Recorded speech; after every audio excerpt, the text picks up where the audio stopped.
On tonight's show, Nick gets down and dirty. Peter does a mime. And I hold up a book. Yeah, I didn't tell you I was going to do that. Good evening, everyone, and welcome to the proper first episode of the Construction Collective Show. I'm one of your hosts, Mark Anthony, and over there over there.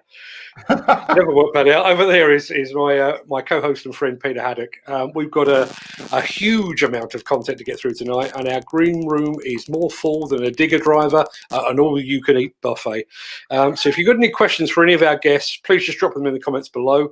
While you're about it, let us know where you're watching. On recent shows, we've had viewers from as far afield as Brazil and Papua New Guinea. I understand on the grapevine that Peter is quite a big deal in Papua New Guinea. He's like the Justin Bieber of Papua New Guinea. So if you're watching from there, we'd love to hear from you. Now, before we begin, Peter, I think it's worth explaining to people exactly what the Construction Collective is all about and what we're aiming to do. So, Peter, give people your explanation.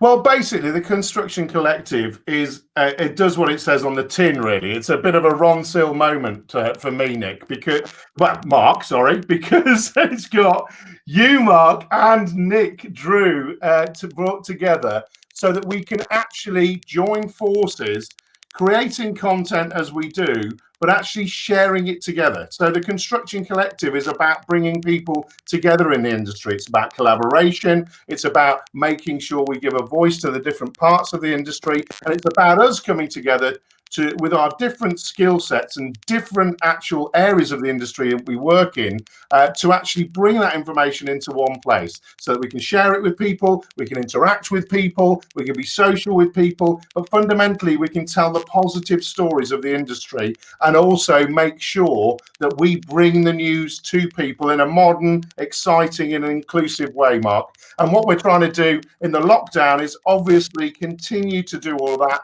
And then as we move through the lockdown, we're actually going to be able to get on site, do more things. And ultimately, my vision is to have the Top Gear stools in place for future shows. There we go live. People can come talk to us and we can really, really have a lot of fun and actually make sure that we make this industry a fun place to be. Because ultimately, one of my key goals of all of this is to bring more people into the industry, because that's what we need.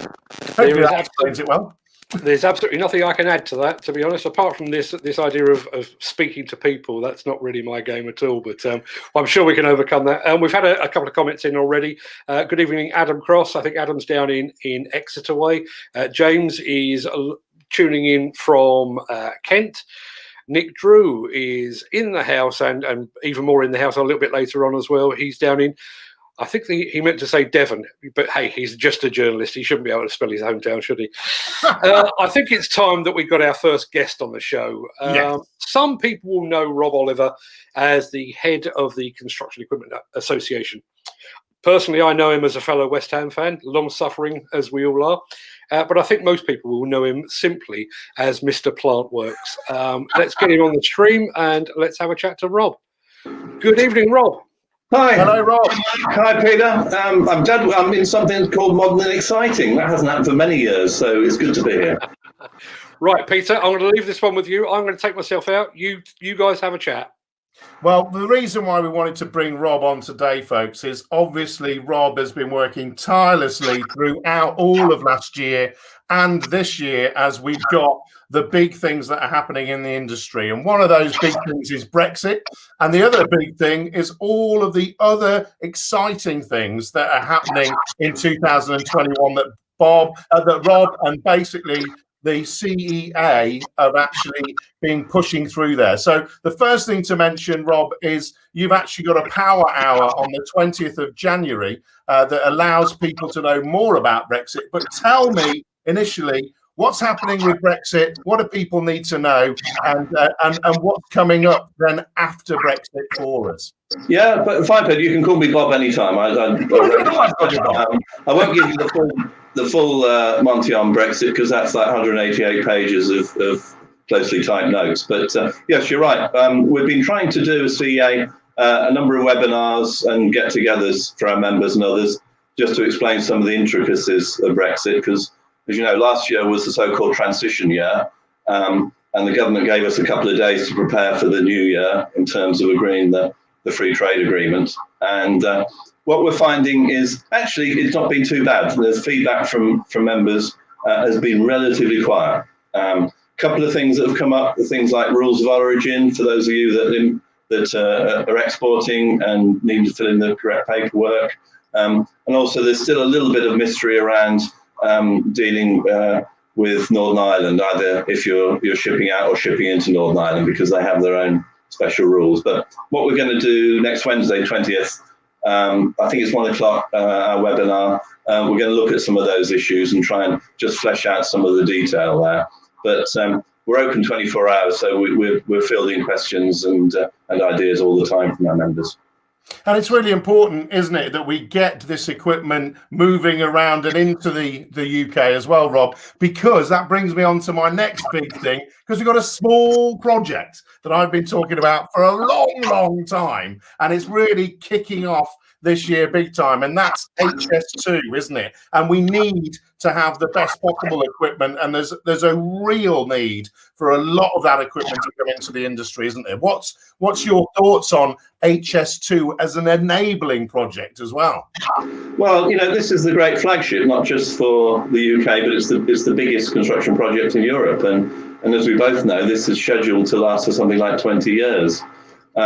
So it's in a way a little bit of lifeline for the industry, because a couple of things there. One is that the way the HS2 is set up is to be a very green project, and it's not just about planting 7 million trees, which is what the plan, but it's also using some of the latest equipment and making sure that it is productive and might actually come in under budget, whichever budget you happen to be looking at the time, of course. But so it's tremendously exciting for our members, be it the importers, be it the local manufacturers, because they're talking about thousands of machines being used on it. So it's not just a dozen machines here or there.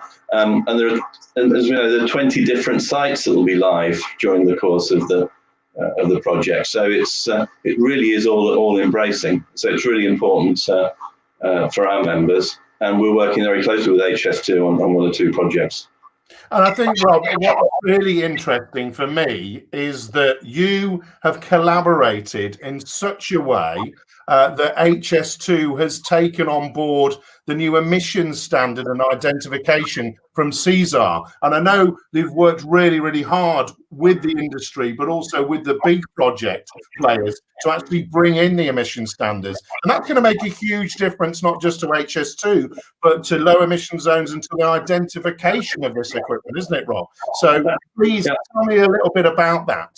Yeah, I should say this is a spin-off from our CSAR anti-plant theft scheme, which is registration and marking of plants, and which has been very successful.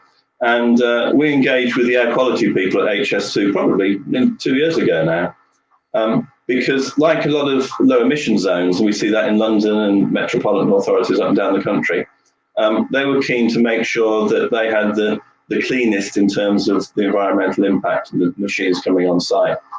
And they have their particular standards. So example, you know, moving towards only accepting stage 5 equipment. When organisations, be it they are local authorities or big projects, set some standards, they need some way of measuring against that standard to make sure they're doing the right thing. Because if you can't measure it, you can't improve it, and you can't actually develop your strategy. So what we've done, we've adapted at CSAR to add the ECV element, which is the emissions compliance verification element. So that means that our colleagues at Balfour Beatty as major contractors at HS2 themselves can actually go into our database of machines. We've got something like 350,000 machines on the CSAR database at the moment, and they can check the emissions compliance of each of those machines in terms of what engines that they have in there. And so that's the sort of the techie side of it, going into the database, looking at the specifications. But the easy bit of it is that there's a sticker on there which tells you which one. So the guy on the gate can actually say, yeah, you can come in. So what we're going to be doing through the course of 21 is actually working with some of the local authorities too, because they have their targets, but they don't always have the resource to police and to organise themselves. So, but we think this is quite a simple way of helping them along the line with the low emission zones. And for our members, it's helpful because it means that they're not getting requests all the time for information about individual machines to see if those machines can be operated on a particular site. And for me, what's interesting, having spoken to some people that are really engaged with HST, Rob, is the fact that what the problem is, if you don't have something that's visual, is actually getting people and equipment into site quickly. You don't want great big traffic jams of getting hundreds of pieces of equipment into site, because that's downtime, that's productivity hit straight away.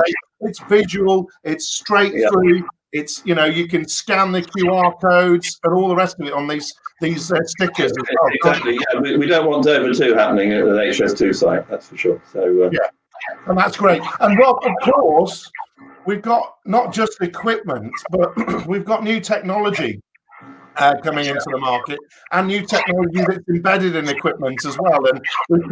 And we're talking later on with another guest about the connected worksite. But all of the CEA members have really got to be able to provide data and information to these big projects and to everybody else that's demanding it now. And we've got machine control and smart compaction coming through as well.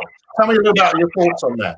Yeah, no, it's great, because we're in a world where data is king. You know, we're in a digital economy, things are moving forward. And the frustration over many years for our members has been the speed of adoption. It's not that the technology hasn't been there, it's that it hasn't been adopted at the alacrity that we wanted. And there's a little bit of a theory going on at the moment that we might be entering into the roaring 20s. Because we've looked at the speed of certain things that can be done. You know, for example, the speed of developing the vaccines against corona, the speed of us adapting our business lives so that we're talking to each other on a Friday evening over some magical system that you set up for us tonight. And the theory is that gives us a little bit of a kickstart as we emerge from the current challenges that we have. You know, we do still have the virus issues, is that there might be a more friendly environment to adopt the newer technology and the sort of things that you've been talking about there. Because at the end of the day, we want to support the government agenda, which is to build back better, not build back the same. It's about building back better. And so there should be no better opportunity for the newer technologies to be adopted, because at the end of the day, they improve things like safety, they improve things like the productivity on the site, and that's the future. And you know, and it's an exciting time, because also it's providing jobs for new people coming into the industry, and these are jobs that revolve around the digitization and telematics and data, as we're talking about, which jobs that didn't exist 20 years ago. Yeah. And I think what's really exciting about all of that, Rob, is you as an organisation are supporting that. And I know the other thing that you're doing as an organisation is making people be able to come together, for your Power Hour events, but in the future, there's a small show. And I think Mark Anthony is wanting to talk to you about that little show. Yeah, before we let you get on with your life, Rob, we do need to talk about exhibitions. They've been very much in the news over the past few months. Obviously seen Hill head into that, and of course PlantWorks pushed back. And just this week we've seen the combined Demo Expo and Let's Recycle show move back to September. Before I ask you about all things PlantWorks, I thought it'd be an idea to just remind everyone of what we're currently missing. So stand by your beds, here we go.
Makes me feel quite nostalgic there, Mark. I was going to say I'm a little bit misty-eyed over here. It's like all my yesterdays. That so Rob, where are we with exhibitions in general? And the one that we're all worried about is Plantworks. Where are we right now?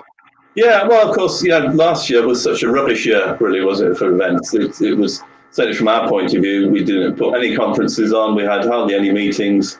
I think I hardly got out of this seat for about 8 months. But the relationship we have with Hillhead, for example, so Hillhead moved a year, so I'm sure they're going to get things going this year, and it'll be a good event and good to get people out and about again. And then we'll reschedule Plantworks to the 14th to 16th of June next year. So it's, again, we're going back to the East of England event centre and arena, and which is the place just outside Peterborough, as you know.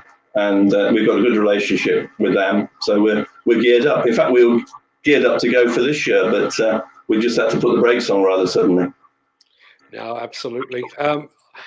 All I would say, and I think that's been one of the drivers for us here at the Construction Collective, is all the time that you can't do what you're doing, we'll keep doing what we're doing to keep people informed and then hopefully a little bit entertained. I'm not so sure about the second one, but we will keep flying the flag, and hopefully we can actually get out and start to kick some tires together at some point in the not too distant future. Yeah.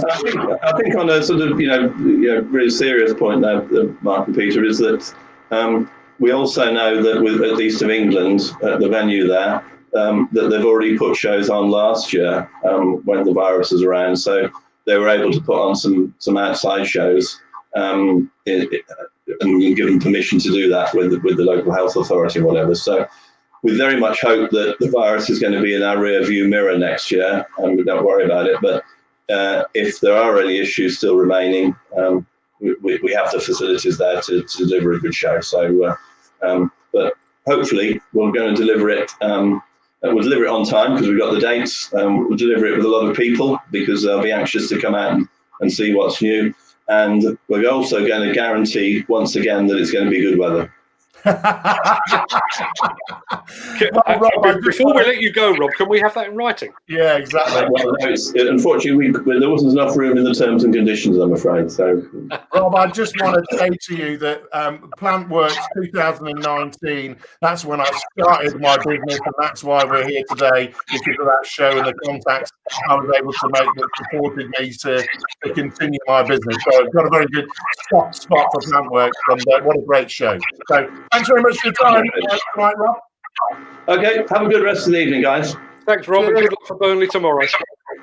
3 points. Right, it's back to us, Peter. Yeah, sorry about the little bit of feedback we had there on Rob, folks, but that's what happens, unfortunately, when we're in lockdown. But back to the boys now, Mark. Absolutely. Well, it's interesting you should say about the boys, because obviously you and I are kind of the public face of this dog and pony show, but there is another person in the Construction Collective. There's a couple of people, actually, as you'll be learning later. And one of those is the good Mr. Nick Drew. While Peter and I have been sat here looking at cameras and beating keyboards and shouting into microphones, Nick's actually been out doing some real work. So without further ado, let's see what the good Mr. Drew has been up to. Let's roll the tape.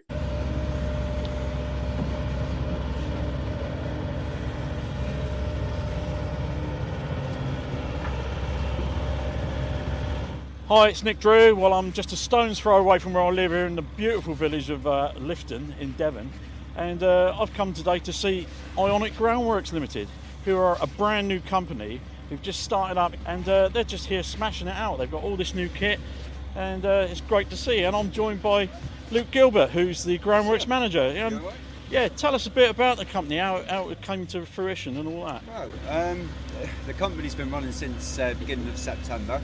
It's a vision of Gareth Hughes, who owns Harrington Homes. Gareth was subcontracting groundworks companies in. They decided that it would be better for the company, better for Harrington Homes and financially better to start doing everything in-house. Yeah, absolutely. So this is where myself and Gareth got into a conversation, and here we are today with a brand new plant. And, it's great to see. I mean, it's quite a significant investment in plant you've got here with the case and Wacker Neuson bits. Tell us a bit about that. The case machines come from a local company, M&M Plant, just down in Launceston. Basically, they've been fantastic. You know, it's the customer service and that we got from them was above and beyond. The after service is fantastic. Cannot complain about it at all. We went around, we looked at Cat, we looked at Volvo, but to be honest, the case and the warranty and that we got with the case, and just the build quality of the machines was just above and beyond, really. So that's why we decided to go with the case. Wacker Neuson is something that M&M Plant deal with. They specialise in it. I can't say that I've ever really used Wacker Neuson in the past, but I can say that I will be using them in the future. It's great. The dumpers are well made. The compaction equipment is fantastic. It's everything just does what it should do in work. So that's all we want, isn't it? It is. Yeah. So tell us a bit about what you're doing here. It's it's houses, isn't it? Here at Lifton, we're doing it's 16 houses and 4 apartments. Basically, it's in a piece of land just off of North Road. It's a beautiful place, as you know. You live here yourself. It's an absolutely fantastic place. The views and the local community, I've got to admit, have been great. They really have. The neighbours. Considering, with obviously the amount of plant that we've got working here and moving around, the neighbours have been fantastic. So again, thank you very much for not making our lives difficult. No. But Well, great. Well, hopefully I'll be popping around again to see you again. Fantastic. So I'll let you guys get back to work. Fantastic. Thank Cheers. Thank you very much.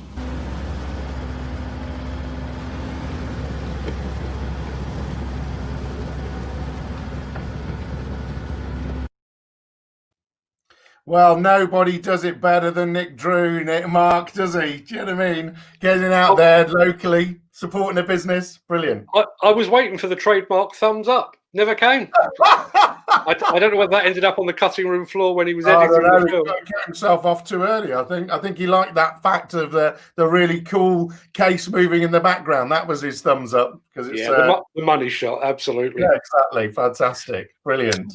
Right, next up, thanks for that, Nick. We'll obviously be speaking to you again a bit later on, but next up, we'd like to introduce a new segment that is so new, in fact, that we haven't even given it a name yet. Regular viewers will know that Peter, Nick, and myself have been involved in a number of higher-profile product launches over the past year with the likes of Bobcat and Caterpillar and Doosan and JCB and Komatsu and Liebherr and Macalac and there's probably more as well, but that's enough name-dropping, I think. One of the things that concerns us, I think, is the fact that there's some really innovative products that are being introduced right now, but because of the lack of exhibitions, as we've just discussed, they're kind of flying under the radar.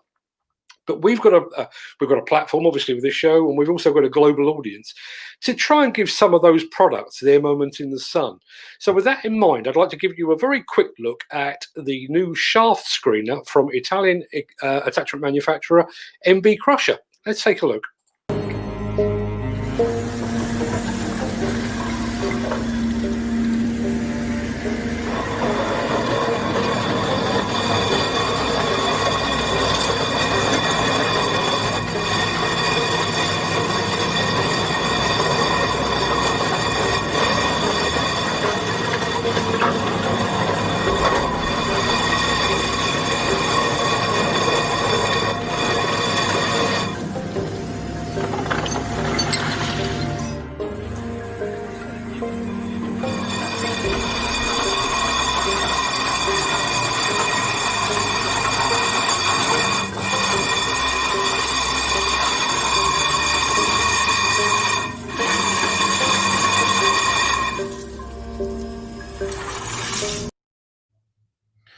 Now, Mark, before you talk to us a little bit more about this, I want to raise a point with this. This is fantastic to have these sort of systems on excavators, because I talk a lot about the circular economy and I talk a lot about carbon and the impact of moving stuff on site. With something like that, look how simple that is to screen something out and then actually reuse that screen product and the aggregate product on the site. to actually keep it on site and to make sure we're not moving materials off and on site and using carbon. Much better solution, isn't it? Yeah, totally right. And one of the things that it's called a shaft screener. You can change the shaft on that to suit different materials. So, pretty much whatever you encounter, you can adjust that machine to suit. It can be installed, according to my notes, on excavators, backhoe loaders, skid steers, and wheel loaders, ranging in size from 3.5 to 35 tons. You can find out more at mbcrusher.com, or if you're watching in the UK, have a word with the team at Molson. I'm sure they'd be delighted to hear from you. I tell you what, Mark, those Molson guys, they've got all sorts. They've got loads of stuff. They do loads of stuff, don't they? They are acquisitive, I think is the word. Yeah. Wow. Didn't realise they did those as well. That's cool. Sorry, mate, interrupted you there. Well, no, in actual fact, I was going to hand it back to you because I think you're going to be firing up our next guest, aren't you? Well, you see, the other thing, Mark, that you do see a lot of when I've spent a lot of time with auctions recently, and when you go to an auction, it's awesome because there's all sorts of different pieces of equipment, attachments and things like that being sold. So I've brought along a little guest for you called Rupert Craven from Ritchie Bros, who I know you're keen to talk to about what's going on at their facility in Maltby, and also all of the stuff that we're going to see in 2021. So bring him into the show there, Mark. Good evening, Rupert. Good evening. How are you? Good to see you both. Very well indeed. Good of you to join us on a Friday night because, I'm sure we're really interrupting your social life right about now. No, not this year. No, I've cancelled it. It's a New Year's resolution just to stay at home. Absolutely. Yeah. Now, I don't know how much Rob Oliver you thought there, but obviously there's a lot going on in the industry now with HS2, as Peter's mentioned, emissions regulations, Brexit. So you've got your finger right on the pulse of the equipment industry. What are your predictions for 2021? Well, we've started this year off, always the first week is speaking to everybody, seeing what's happening, seeing how things are out there. And, just to reiterate what everybody's saying, very busy times. Everybody started off well, great utilization, lots of sites working, lots of new sites coming up. People like Ionic that we just saw there, lots of new investment and a very, very positive side to the construction industry. So from that point of view, it's absolutely fantastic.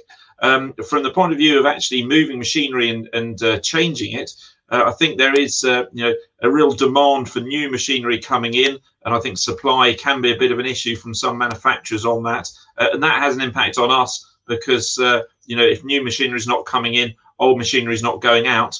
And that's what we're really looking for. So on the upside of that, though, is when you do have it, it sells very well. And I think we'll have a great time. Our first auction in the UK is in March. We've got one in February in Moordyke. And we're selling equipment every day on the marketplace, which we're doing as well, and getting great prices and lots of interest from there. But from us, compared to what you're talking about with all the new machinery and emissions and technology from that, we love to sell that. We have lots of customers who are interested in that in the UK, but most of our machinery, over 70%, goes abroad, and that really is the oldest and the heaviest and the most basic machinery, still gets great prices from there. So we're not fussy, we're interested in everything, and it's always got a home. I think one of the things that really stood out for me watching you guys last year was, obviously you're a business, you're a commercial enterprise, and you're there to turn a buck as much as anybody else. But you really seemed like you were working very, very hard to help the industry, sort of freeing up cash by taking machines on, easing the sale of machines with online auctions. What are the plans for that this year? What are you going to be doing to help the industry this year?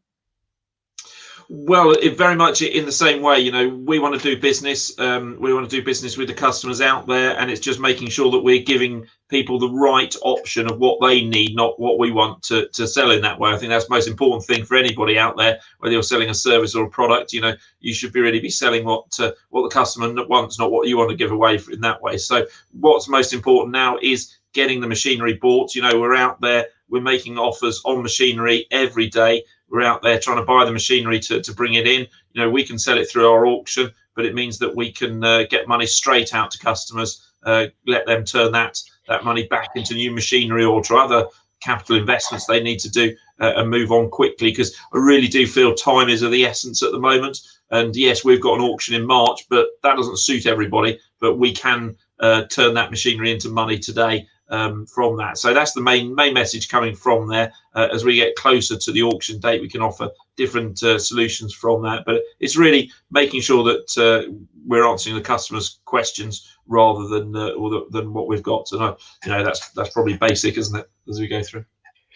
With all that being said, you mentioned the fact that you've got an auction coming up in March. Are people still going to be able to come to the yard to see the equipment, assuming the lockdown is over by then? Yes, well, I mean, actually, I feel that working in lockdown situation is current business. So I've actually forgotten what it was like before that. So it's good to see that video of yours from that. But no, we all work at home. I don't know why we've built a massive, great new office with everything there, because nobody's going there. And now we can't get there either because of the snow. So that's another impact from that. But we carry on exactly the same. So we've got a great solution there. Everybody's got their own room that is working at the yard from that. So we're all separate going from there. The machines, the trucks keep turning up. We keep getting them unloaded, photograph up on the web, keep going exactly the same way, and in a similar way, loading out machinery once it's bought can all happen very, very simultaneously, as well as carrying on with the business. So it's quite easy. And yes, customers can come to the yard, they can look round it, they can inspect the machinery, or if they can't, we can then go out and get videos or get pictures. And we do a lot of that for individual requests. Someone saying, oh, I really want to have a look at the seat base, or I want to have a look at the inside of the track rollers. And so we get someone who goes out there, takes some pictures and sends it to them. And that's what we're there for. That's why we, get good prices and do that job correctly. So whatever they're asking for, like the crusher buckets or something like that, that's unique. Yeah, we can go out there and have a look for them. The guy that wants to get a photograph of the seat base, I want him on the show. He sounds just my kind of guy. Yeah. Yeah, it's the sort of thing that could pop into anyone's head, couldn't it? It could be buckets or booms, but tonight it's a seat base. I got to say though, Mark, what that I've seen the new facility at Ritchie Brothers, and I've got to say one thing, Rupert, will you invite the Construction Collective up to do a live when we can actually get out of here? I think that's essential. Yes, yeah, definitely. Good man. Lots of interesting stuff to see there and go around, and particularly as we get near an auction when it's full from that. But it's been great, and it's been a good year last year, getting it all knocked down and leveled up. So we're getting very close to having it finished. That's I'm going to have to relearn how to drive, to be honest, in order to get there. But yeah, you can certainly count me in, and I'm sure Mr. Drew will be more than happy to drive up from Devon as well. Brilliant. Yeah.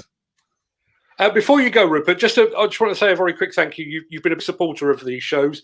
I know you're a big supporter of Peter's podcast as well, and I've already mentioned the fact that you guys at Ritchie Brothers are doing a great deal to help the industry. So salute to you. So thank you very much indeed for all you're doing for the industry. No, likewise. Thank you both very much, and it's a pleasure to be involved. Right, you get back to your evening, whatever that involves. Probably just sat in front of the TV, I guess. No, nothing like that. Yeah, TV. We're not going partying tonight. Thanks ever so much for your time, Rupert. Thanks, Rupert. Right. Cheers. Thank you very much. Cheers. Bye-bye. Right, let's get us back on an even keel. That's better. I don't want to be the big head. Well, no, it's too late. I'm already the big head. Peter, before we get our next guest on the show, I think it's time that we saw a few more diggers, because let's face it, that's what we're here for. Funnily enough, this next segment isn't me. It's not Peter. It's not Mr. Drew. It's not even my son, Fred, who lurks in the background and tries to make us look professional. So, ladies and gentlemen. Surprise to me. Well, absolutely. Ladies and gentlemen, for the first time ever, and Peter, for the first time ever, I'd like to present to you equipment news brought to you by the voiceover guy. Caterpillar has introduced the M316 next generation wheeled excavator. Powered by a Stage 5 compliant diesel engine, the machine boasts a top speed of 35 kilometers an hour. Machine controls are easily operated via a large 10-inch touchscreen monitor. Operators can program power mode and joystick configuration to their preferences, and the excavator remembers each operator's settings on startup. The machine has an operating weight of between 17 and 18.4 tons and offers a dig depth of 5.63 meters. Volvo has updated its wheeled excavator range with the addition of the new compact radius EWR130E, which competes in the 12 to 13 ton class. The manufacturer claims the machine has the shortest swing in its weight category. The machine is powered by a Stage 5 compliant diesel engine, developing a gross power of 90 kilowatts. Volvo's new machine is brimming with technology with the optional Dig Assist machine control system. This offers 2D in-field design, 3D excavation software, and new onboard weighing apps, all displayed on the 10-inch Volvo Copilot tablet. The HX210AL is the latest addition to the Hyundai excavator range that is aimed squarely at the rental fleet market. The machine is powered by a Stage 5 compliant diesel engine, producing 129 kilowatts of power. Hyundai's new model offers a 6.64 meter dig depth and benefits from a HiMate remote management system. The A-Series machine sports a fresh new look with a dark grey boom and dipper. I love him. I love voiceover guy. He's all right, isn't he? Yeah. Can you just get him to tell me a bedtime story when I can't sleep because I'm too excited about it was a bit like, this isn't just plant and equipment. This is Marks and Spencer. Plant and equipment, and some good new equipment there as well, Mark. So absolutely, yeah, some big names there, and it's great to see people still innovating, given all that's going on in the world. We're going to be getting our next guest on, but I just wanted to, on the subject of voiceover guy, we are going to be doing these shows on a regular basis, and this is going to be a hungry beast. We're going to need to keep feeding it. So if you are a manufacturer or a dealer and you've got new equipment to tell us about that you think is worthy of the time of the voiceover guy, please get in touch, because we, as I say, we need to fill these. It used to be column inches when I was on a magazine. I guess it's airtime now. So get in touch. Peter, I'm going to hand back to you because I think, if I'm not very much mistaken, it's HoPi time. It's HoPi time, indeed. And let's welcome HoPi on, who is another one of those people that is my go-to person, when it comes to technology, Mark. And what I'm really excited about, folks, before I introduce HoPi to you, is we're going to talk about 2021 and the exciting year ahead. But I've just spent about 45 minutes this week talking to HoPi for another one of my podcasts, which is an in-depth conversation where we can hear all about the industry and how that's going to change with technology. And that's on Content with Media, and that will be coming out next week. So, HoPi, welcome back to the show, and basically tell us, HoPi, about 2021. It's going to be an exciting year. We've pushed really hard on technology in 2020, and tell us, what do you think is going to be happening with the sort of connected worksite and now this small project that I love called HS2 in 2021? So thanks for having me. 7 o'clock HoPi hour, or maybe too late for HoPi hour. So sure. So maybe some thought in terms of, what do we see in terms of technology this year being a pivotal year. And I thought I'd talk to you a little bit about what happens with the machines. I thought I'd talk to you about what happens with the people. Talk to you about what happens with the sites. And then what happens with the office. And so I have a little example of these 4 things I think where technology is going to have an impact. Or at least our technology is going to have an impact. But look, let's start with the machines. I think this is really the year where now semi-autonomous technology is ready to hit the market. I mean, you yourself have seen, how really easy it has become to integrate this thing, right? I mean, we had a beautiful pilot with Cobelco and Hasco on hydraulics, and then we had Plant Force as a customer, and our guys from Leica Geosystems, and they just put it on. And it worked. And so I think then, this is nice, and this, I think what this is going to do in terms of, the ease of use you have now, a faster execution of getting the job done, and then also, getting the job done right, so you don't overcut and you're sure you make money. So that's on the machines. Operators, the key people, right, on the side. Yeah, they are the brains of the machine, HoPi. The brains of the machine in my mind. Yeah, absolutely. Well, so what I see coming in 2021 is going to be the birth of the super operators. Yeah. Oh, I like it. Super operators. Loving super empowered by technology. So actually what we see with this is really it is enriching a lot of the things in terms of access and ability now to do really complex designs in some cases. So that's more jobs, right? Better jobs. Yeah. Faster learning curve. You can get to this like fairly quickly now. And I think the other one is because the technology now takes over some of the routine tasks, you can actually then focus on a lot of the other aspects, less fatigue, less stress, but also have a look on the side, not just the bucket, other people's safety. So I think we're gonna see an exciting year here happening for operators in general. And I think operators are now going to start to have a different conversation with other people as well, HoPi, like with the surveyors and the engineers, aren't they? Because everything's going to be closer together when you've got this sort of connected site and the use of technology, isn't it? Well, yes, because obviously the technology allows you to see what you're going to do. It allows you to see what you do, and then you can share what you did.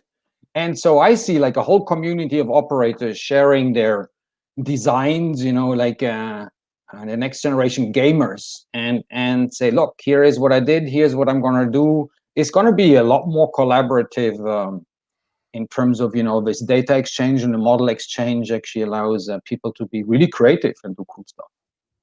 And a good thing on that front, HoPi, is you can actually go and see that Cabelco. We did a video with the operator Chris on site with PlantForce, and that's on my YouTube channel, and or you can look at it on LinkedIn. And it really is the skilled operators that are going to take on this sort of semi-autonomous and that PlantForce element with Western College that is going to help train people up as well, that then they can be mentors and they can bring more people into the industry, isn't it? But there's another thing that we talked about though, HoPi, and I really want you to tell me a little bit about. You're sat at home, other people are sat at home. I reckon, what do you reckon about 2021 being the year of the remote operator, perhaps? I think we just heard that some people have all these offices, with their employees being at home. But why don't we bring the operators in? Why does an operator need to sit on her own, right, in a machine? So now we have remote operations of equipment. And that means actually, we can not only let some of the technology allow us to bring the office into the field, but actually the field into the office. So I think remote operations for machines is coming quickly. I think not in all applications, but for some applications, it's really good. I think it allows now operator teams to group to work equipment globally, right? If you're a good equipment operator here in Liverpool, now you can operate anywhere else in the UK or abroad, So that is fantastic, and it's obviously safer. And in the middle of a pandemic, the less people you have bumping into each other on a site, the better. Unfortunately, we're still in a pandemic, right? But I think that's gonna be a big thing happening in the offices. And then my favorite is actually going to happen on the entire site. Can I tell you? Can I talk about that? Yeah, go for it. Yeah, absolutely. This is it. This is your favorite bit's going to be my favorite bit. Surely, I'm a technology. I'm loving this stuff that's coming out. So come on, tell us all about it. Quick walk down memory lane. The first decade of this century, we all got connected, right? Started using Amazon on your phone. People got connected to the internet. What happened in the next decade? I don't know. We then the next decade of Internet of Things or something. Well, yeah, exactly. The things got connected. Okay. Right? I didn't know it was going to be a quiz. Yeah. So the next decade really is so all the people are already online. Now let's get all the objects and things online, right? So all the machines have telematics now, super integration, so what is left now? What is left is, well, now we gotta connect the actual landscape, right? We gotta connect the mountains, we gotta connect the cities, we gotta connect the rivers.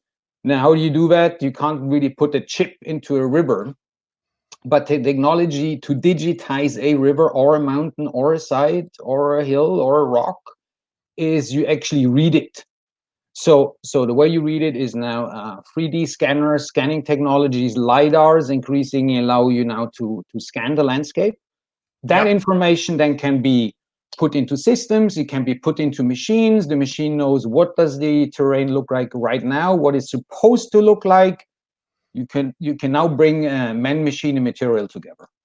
And so because the technology has matured to the degree where now with 3D scanners and other things, this is a lot easier. And I think we're going to see like a lot of things happening, especially on some of these bigger pilot projects. It's exciting. So I think we're really going to have this connected digital. And I think what is exciting about this show as well, HoPi, is we've got people like Chris Brown that are actually asking us a question. So HoPi, Chris says, will we see more supervisors of systems, collection of autonomous plant, and not so much of operator in a single piece of plant? What are your thoughts on that, HoPi, please? I see yes, but I think, it's not going to be one or the other, right? I mean, people said, oh, television killed the radio and then cinema killed the television, or the other way around. I don't know. And, even the newspapers are still around. So I think we will still have, the need for single operators. But I think now these technologies give us completely new ways in terms of how you configure a site, how you configure a system, when you need the hands, the brains, the technology, the machines. So yes, I think some of these things will emerge. And like we do with show, nobody would have been able to think, well, I'm going to do a show from my home. Well, now you're going to be able to do a lot of these things also from your home, from the site, out of a box. So great question. Yeah, it is a great question. And I think, to add to that question, I think we're going to see a real transition of bringing people into the industry. And when we've got this remote control, what I see, Chris Brown, about that remote control piece is actually we're going to be able to bring people back into the industry that might have had an accident or have got a disability, that actually they can be in an office environment, they can sit down, they can use skills that they've already got, and we can be a bit more inclusive, and we can have younger people coming in, and when we can be in an office together, be mentored by other people as well. So we can learn those skills and do that. And Chris is back. So when we incorporate digitalization, will this be a distraction for on-site operators if it's real time? Well, I mean, I've talked to a lot of people. I'll take some of that one, HoPi. I've talked to a lot of people in the industry, and some of those people are on HS2. It's about what I talk about is cab clutter and decluttering the cab to actually give people the information that they've got inside the cab, so it's not a distraction. And also not to forget that what I always say, and Chris, this is really important, is actually digitization is just a tool, and these things are just tools to support the operator. So, we need much more, as you call it, your phrase of super operators. We need to support operators, train them more, because actually they are in control of the situation. They can feed back information into the cloud. That information can then come back to them if they've got to change models and things like that. They're not having to wait around for engineers to come with sticks anymore. It's changed, doesn't it, with the connected site, HoPi? Yes. I mean, a lot of this information now gets better integrated, so you need that many screens. But I think there's still opportunity to improve some of the human technology interfaces. And you don't want your fridge to tell you every minute, well, I'm still in the kitchen. Well, you just want to know when it's no longer in the kitchen, right? Yeah, exactly. So what you need to have is these technologies that tell you now you need to act, and not constantly tell you there's no need to act. So this exception-based communication, and I think that's important. It's a really big thing for us. We know, that we don't want to overstimulate people, but we want to make them actually more focused on the more important thing. And HoPi, that's for a whole new show. So I'm going to wrap it up here. HoPi, remember, folks, you're interested in this subject. I'm going to put a podcast out there next week. Find me on LinkedIn, Content with Media. Mark, thank you very much, HoPi. And Mark, it's time for the next section, I think. Just before HoPi checks out, I just want to say a massive thank you to you again, HoPi. I'm always amazed by your enthusiasm for this. It's like you're single-handedly dragging us all into the 21st century. So fair play to you, and thank you very much for your input. I'll do my best. Thanks. It's a nice compliment. You guys have a great show. Enjoy. Thanks very much, HoPi. Appreciate you coming on. Right, we are going to be moving. Oh, no, you have the big head now. Oh, there must be an easier way to do this. I feel like I'm in a motion sickness room, Mark. Right, we've had quite a few comments. You did very well to field those from Chris there. I appreciate that. Really good questions from Chris. We've got some comments here all the way from Finland. We've got, let's see, Clever Telematic is the future. Our good friend Ken Hatcher has been in the house. Ian says, evening all. Tom Barnfield obviously enjoyed the case part, although she's not here on name. I know Tracy Turley from JCB, one of those fine people that actually walks around the factory when you pay it a visit up there. So she's on. So good evening, Tracy. Now I was just speaking about JCB, and it's odd that I should be doing so. I think you and I, Peter, both agree that our audience is extremely cultured and well read. So with that in mind, talking about me, I hope, because that's just not the case. No, I did say audience. Oh yes, you and I are completely excluded. Yeah, the books behind me aren't even real. Forget that. Yeah. So with that in mind, it's time for the first and quite possibly the last outing of Book Corner.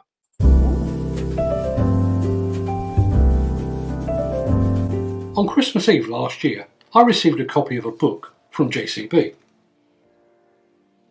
It's a fantastic new book that looks back over 75 years of JCB history. But it reminded me, 15 years ago, I received a copy of this book from JCB. Now that proves several things, I guess. First of all, it proves that my filing system works. It also proves that my memory still works, which is something of a surprise. But what it proves most of all is just how far JCB has come in the last 15 years. This book was sent to me to mark the company's 60th birthday. Now, in human terms, somebody turning 60 would be pottering around the garden, generally taking things easy. But for JCB, it hasn't put its feet up. In fact, it's put its foot down. In the 15 years that have elapsed since that first book, the company has unveiled so many new machines. It's broken multiple world records, including the diesel land speed record, the world's fastest tractor.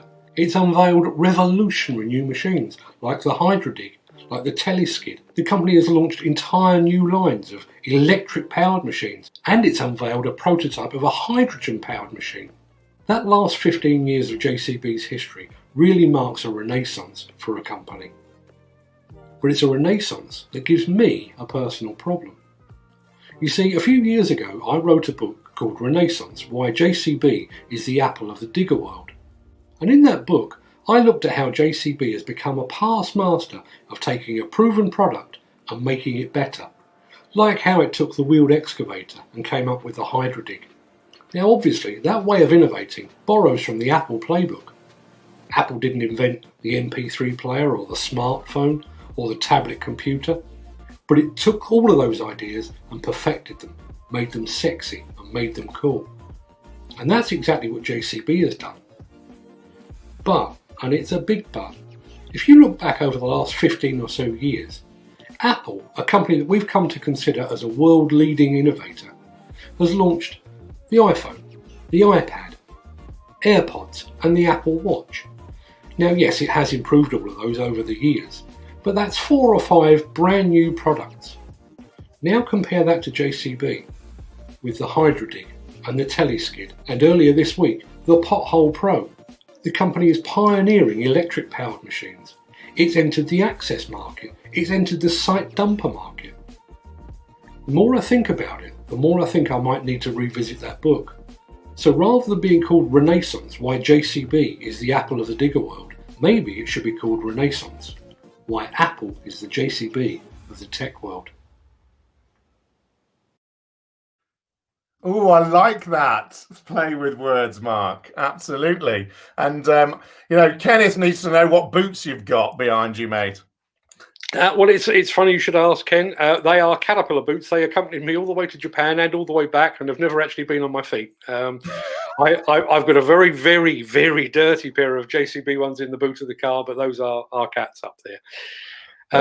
Just going back to the subject of the book, if you'd like to get a copy, I have put a link to the Amazon link in the description of the video below. So if you want to get your hands on a JCB scrapbook, then please head on over there. Now, we've talked a lot about equipment and who's making it and who's selling it, but this is an industry that rests upon end users and customers actually buying that equipment. And one such customer is Joe Nelson of Mick George, Peter's newfound friend, I think.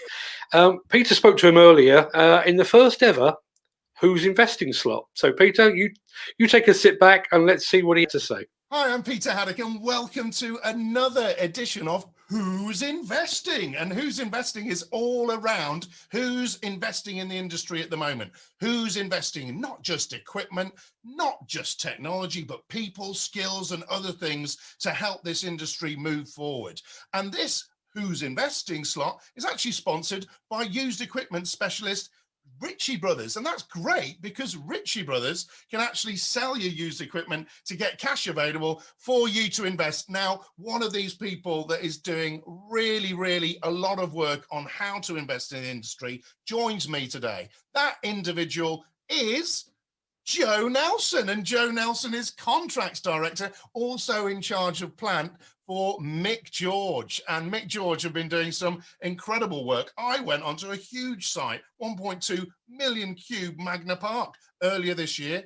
And so I said, Joe, you're investing a bit of money. And he said, yes, I am, Peter. Let's tell us all about it. So here he is, Joe Nelson. Joe, welcome onto the show. And thanks for coming on. Tell people a little bit about yourself and Mick George, because we know Mick George for some things, but it's a lot different business now, isn't it? Oh, 100%. Yeah, most people know Mick George as a skip and haulage company. We've obviously seen a gap in the market, and the market's forever changing in these days, recent days. So we've heavily invested in some earth moving plant and gone into it in a big way, I believe. Tell me about how it works and how you've been winning business, because you've combined the expertise together, haven't you? The likes of Magna Park, a hell of a lot of import of materials, stone, aggregates. So the business model works. We supply the stone from our own quarries. We're not relying on a outsource. Again, M1, we service it with our own lorries from our own quarries. It makes us very unique in what we do. Got actually the lorries coming in with your materials and taking out the other materials for recycling. So you're kind of doing a circular economy type piece, aren't you? Yeah.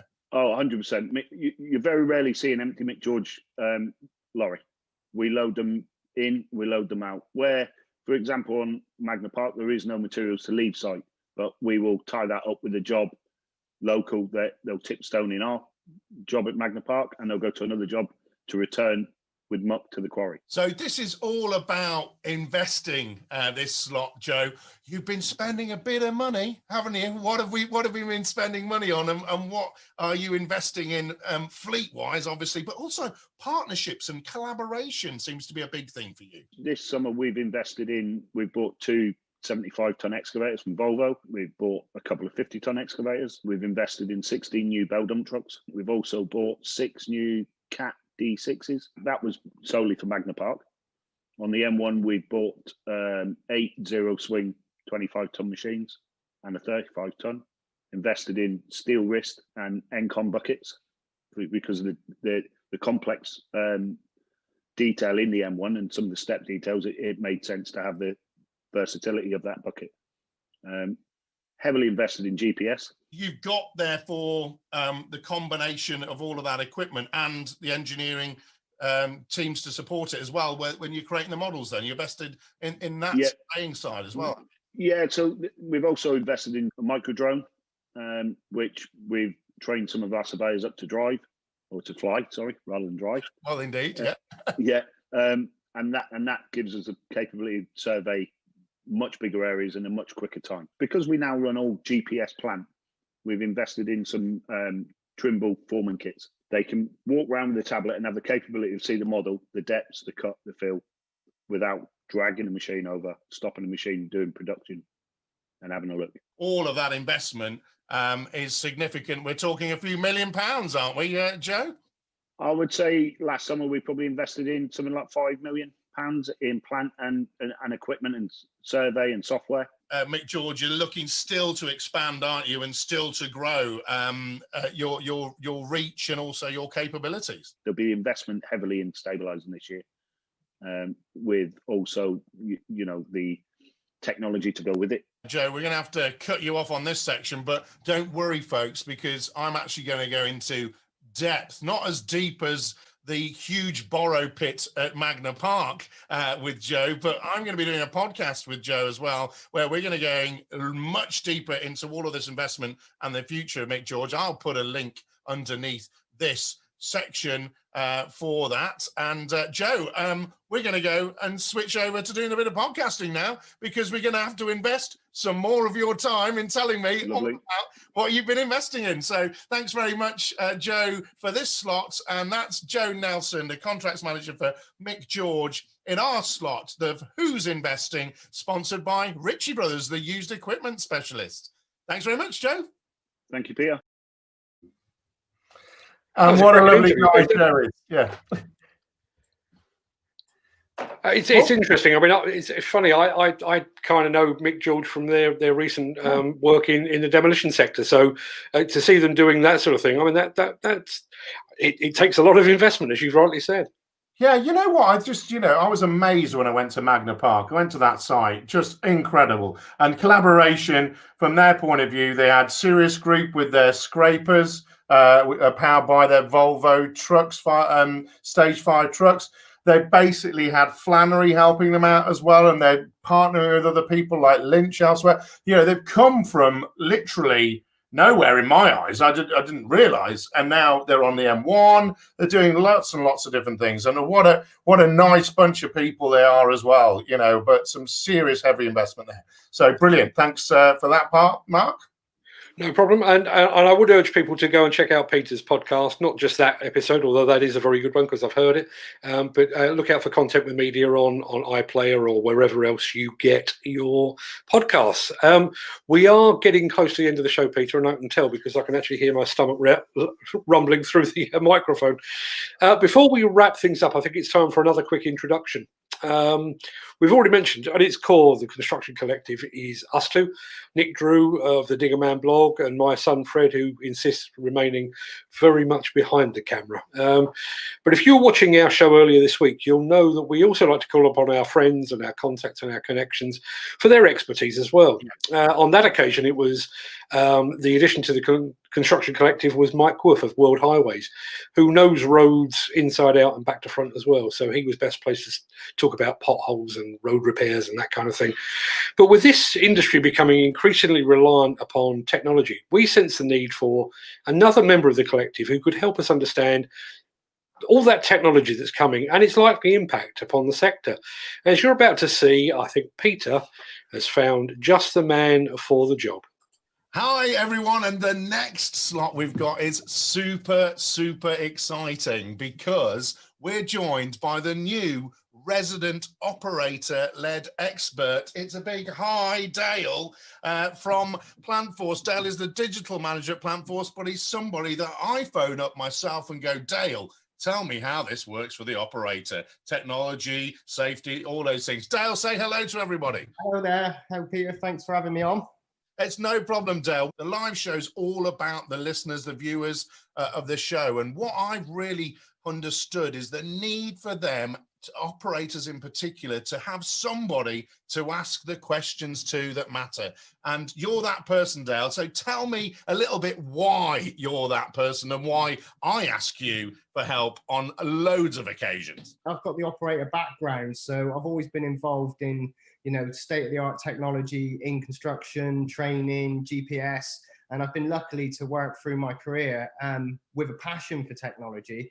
And it just seems like the right time to do this, to try and help people or create a bit of a network. One of the issues I had when I was on the seat is there was nowhere to go to get the answers.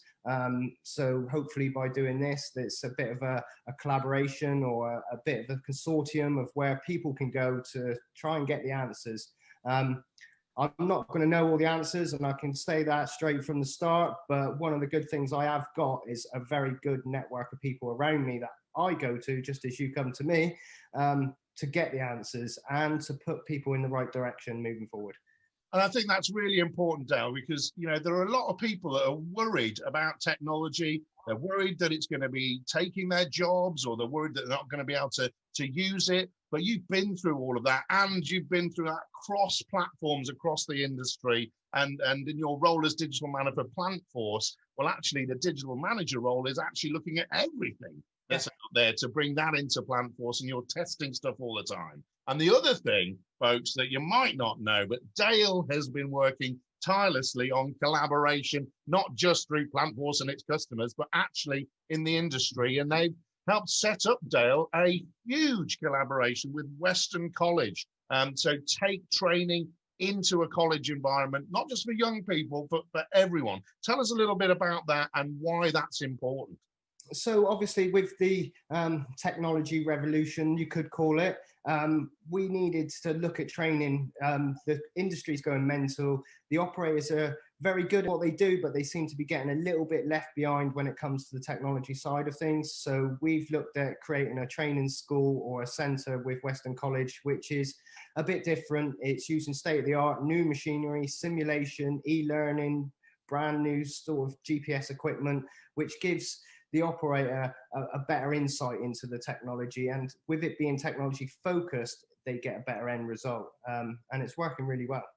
Yeah, and I've been there, folks. So what you do is you go into the classroom, you then literally walk either into another room or literally opposite where you are in the classroom onto a simulator, get to have a go on that, and then you literally walk probably about 50 yards, 100 yards outside into a dig area. It's all been set up. It's all ground penetrating radar everywhere and all sorts of things, so that you can actually set up models and give people practical experience. That's why, folks, I'm leaving all the technical difficult stuff to Dale to answer. So basically that's why we've got Dale in. He's the new resident expert, folks. What we need to do is pile in loads of questions for Dale. Dale will actually be on the live stream, folks. We want to do this chat before the live so that Dale can actually concentrate on any questions. Dale, the other thing is, how can people get in touch with you once they've seen the show and they go, oh, I wish I'd asked that question? What can they do, and how can they get in touch? Through LinkedIn, they can do it through Instagram, Facebook. They can come and see, message you, message Mark, however they need to. I'll do whatever I can to help anybody. It's a big welcome to Dale. Dale is going to be on the live show on a more regular basis. He's the resident expert. We'll put some details in the feed here, how we can get in touch with Dale and how we can tell all of these sort of questions and answers to a wider audience. Dale, welcome to the team. Thank you. See you later, folks. And it's on to the next slot. And there you go, Mark. Another construction collective expert joins the fold. Yeah. He's going to make a great addition to the team, as you did as well. I know at the last PlantWorks, I spent a lot of time with Dale looking at sort of simulators and that kind of thing. The guy is a mine of information, so he's going to be a great addition to the team, I think. Definitely. And I think, the questions that we've already had from Chris Brown earlier today, those are questions that, that Dale can support with, and he's got that breadth and depth of knowledge across the industry, and he's very, again, an active person that I genuinely go to and phone up and say, look, how does this work? What's it good? What do you think of this? And he gives me the honest opinion, which is the most important thing. Yeah, I mean, it actually set me thinking. Well, I'm not going to go too far off this. We can talk about this off air, but it did make me wonder about doing an actual Q&A show. Where we just put out an email and say to people, ask us some questions, and we will either deliver the answers ourselves, unlikely, or we'll find somebody that can deliver the answers. That could be an interesting one for the future, I think. Well, that's definitely why we brought Dale in, because, you know, what we want this show to be about, Mark, is to be about people interacting with us and to get people feeling that they can ask the questions. Look, guys, I ask the stupid questions. You know, I don't know. I don't pretend. Exactly. I don't pretend to know things. But, you know, when you find somebody like Dale and he's got the aligns into really technical people or to really other experienced operators as well that I know. And, you know, you feel like you're asking a friend to help you out. And that's what this show's about. We're about connecting people with answers in the real context. And no question is a silly question unless it probably comes from me, Mark. I can vouch for that. I think that probably just about wraps up this episode. Once again, we've exceeded the hour. I'm glad we're not on the clock, because we seem to do that all the time. Just want to let people know, obviously, we are kind of at the mercy of the content, so we can't really be certain when the next show will roll around. If there's a sudden flurry of new products and new systems and technology, we'll be here within a couple of days. If not, it might be a couple of weeks. But one thing I would like to put a flag in your diary for is we are heading towards National Apprentice Week, which is, I think it begins the 9th of February or thereabouts. Yep. So we are going to be doing a special training and skills and apprenticeship related show on Thursday, the 11th of February, once again at 6:30. It was Peter's idea, so if you'd like to tell anyone a bit more about that, Peter, feel free. Yeah, the floor is yours. Absolutely. You know, Mark. Like I took over and hijacked our pilot show to support the Lighthouse Construction Charity. I felt really that we need to do something. Nobody's doing something in our industry like us that's got an audience to attract more people into the industry, to support people getting apprenticeships, to find what apprenticeships are out there for our people that are listening to share with their sons, daughters, friends, you know, and people that want to get into the industry. You know, we've got to do something and use our audience for good, Mark. We need to help the industry get more people in. HS2, all these other big projects, they need people that are going to be a strain on the other areas of the industry. So this is what this is about. We're going to get special guests on, again, like we've got on here, that can talk about careers, that can help people find the information they need to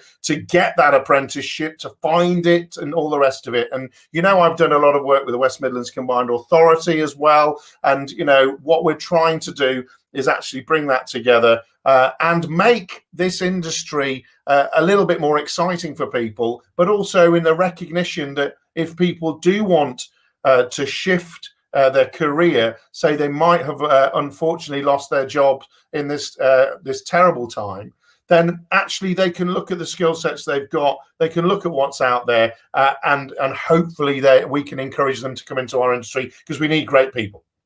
Absolutely. I think that's a really important point you've just raised there, is that enthusiasm and that excitement, because it is a very exciting industry. And I think, you know, people like HoPi in particular and Rupert and Joe, you know, those are the guys that are waving the flag, and you can see the excitement, and you know, these aren't young and wet behind the ears. These are guys that have been there and been there for a while, and they're still excited by it, and I think that's an important point to note.